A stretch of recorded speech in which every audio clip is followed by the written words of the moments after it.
이번에는 저희가 또 증상 사례가 기다리고 있거든요. 어떤 증상이냐면요. 오늘은 42세 남성분의 사례입니다. 자, 6개월 전 넘어져서 발목과 무릎을 삐끗했고 그 후로 통증이 지속된다라고 하시고요.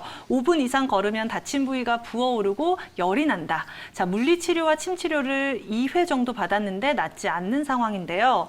최대한 발을 디디지 않아야 하는 건지 어떤 치료를 더 집중적으로 하면 좋을지 고민된다라고 하십니다. 자, 관련된 치료 방법 이야기 나눠보도록 할까요? 우리가 한의원을 찾게 되는 그 어떤 단골 증상 중에 하나가 맞아요. 바로 이런 염좌. 염좌. 네. 뼈서 이제 그 붓기 때문에 가는 경우가 많이 있는 것 같은데. 네. 그러니까 실제로 그런 상황이 펼쳐졌을 때 뭐 발목을 삐끗했다 이런 경우도 있고 접질렀다, 맞아요. 뭐 인대가 예. 늘어났다, 염좌다, 굉장히 다양한 표현을 사용하잖아요. 맞아요. 배 원장님 실제로 이게 다 각각 어떤 상태, 어떤 상황을 말하는 걸까요? 일단 삐끗했다라거나 네. 뭐 꺾였다, 뭐 그리고 뭐 접질렀다, 네. 염자 사실 같은 것을 이야기하고요. 아. 네, 그래서 보통은 이제 척추라거나 관절이 이렇게 순간적으로 이렇게 꺾이게 되면 그 주변을 잡고 있는 조직, 인대 같은 그런 조직들이 순간적으로 늘어나면서 찢어지거나 늘어나거나 완전히 파열되기도 하는 그런 변화가 생기는데요. 예. 그래서 특히 발목이나 손목, 그다음에 목이나 허리 등에 많이 생기게 됩니다. 그래서 네.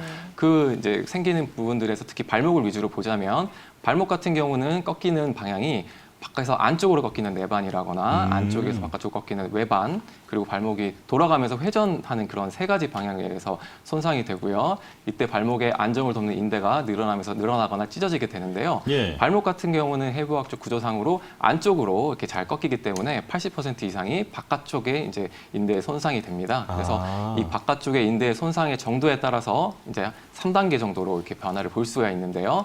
그래서 정상 발목 같은 경우에 바깥쪽에 3개의 인대, 정겁이, 후겁이, 종비 인대가 이렇게 붙어 있고요. 네. 그 중에서 보통은 앞쪽에 정겁이 인대가 가장 많이 손상이 되고요. 아. 1단계 같은 경우는 발목을 꺾였는데 네. 봤을 때는 큰 이상은 없어요. 예. 변화는 없고 이런 상태이긴 하지만 걸으면 통증이 생기고 이런 걸 얘기하는데 이런 경우 이제 안쪽을 들여다보면 인대가 이렇게 늘어나기만 한 그런 상태를 말씀드릴 수 있고요.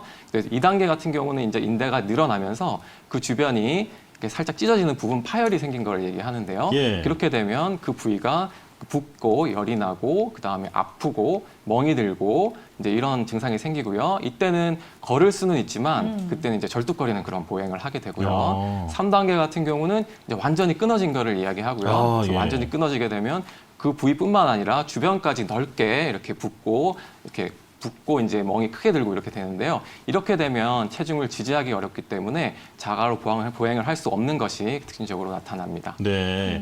발목 염좌의 3단계에 대해서 그 설명을 들어봤는데 발을 삔 다음에 어떤 치료를 받을 수 있는지 이 부분은 배웅 원장님께서 알려주시죠. 네.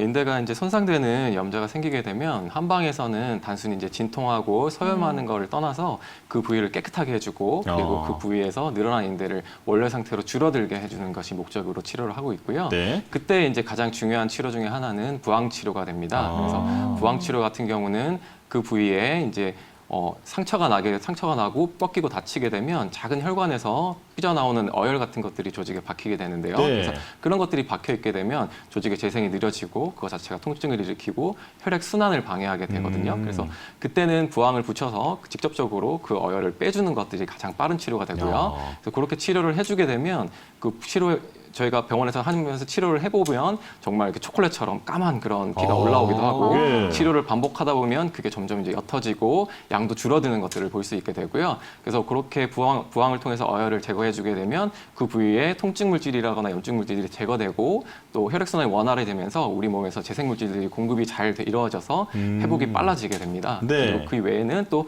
침 치료가 있는데요. 침 같은 경우는 늘어난 인대에 직접적으로 침을 자극해주게 되면 그 부분의 기운과 혈이 잘 돌게 되는 작용도 있고 완성적으로 늘어나서 재생력이 떨어져 있는 인대라도 침으로 자극을 주게 되면 다시 그 재생 반응이 촉진되면서 늘어난 인대가 원래까지 충분히 줄어들 수 있도록 치료가 가능하고요. 네. 그리고 세 번째로는 약침 치료가 있는데 이제 한약 성분 중에서 어혈을 제거하고 그다음에 인대를 강화할 수 있는 그런 약침을 그 부위에 놓게 되면 그 한약 효과를 그 부위에 직접 주게 되면서 치료를 훨씬 더 좋아지게 할 수 있고요. 그래서 그 중에서는 이제 환자분의 증상에 맞춰서 선택을 하는데 이제 어혈을 풀어주는 어혈 약침이라거나 염증을 가라앉혀주는 소염 약침 등을 많이 활용합니다. 그리고 한약도 같이 사용하는데요. 한약 같은 경우는 아까 약침과 거의 비슷하지만 우리 몸 전체적으로 치료를 해줄 수 있고 그리고 그때는 초반에 이제 당귀나 작약이나 홍화나 뭐 도인 같은 약재가 들어가는 당귀수산을 초반에 많이 활용하게 되고요.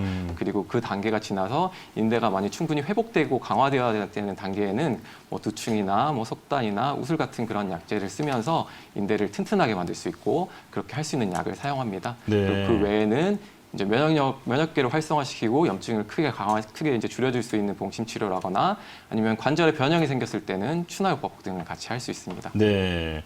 지금 그 대표적으로 부항과 침, 네. 약침, 한약 그 치료법을 들어봤는데 말만 들어도 다 나은 것 같아요. 다 나은 것 네. 같아요. 일단은 그 치료법이나 이런 부분까지 다 알아봤는데 안 다치는 게 가장 중요하잖아요. 제일 중요하죠, 네. 예방하는 게. 자, 평소에 우리가 발목을 좀 강화할 수 있는 방법 배용호 원장님께서 알려주시죠.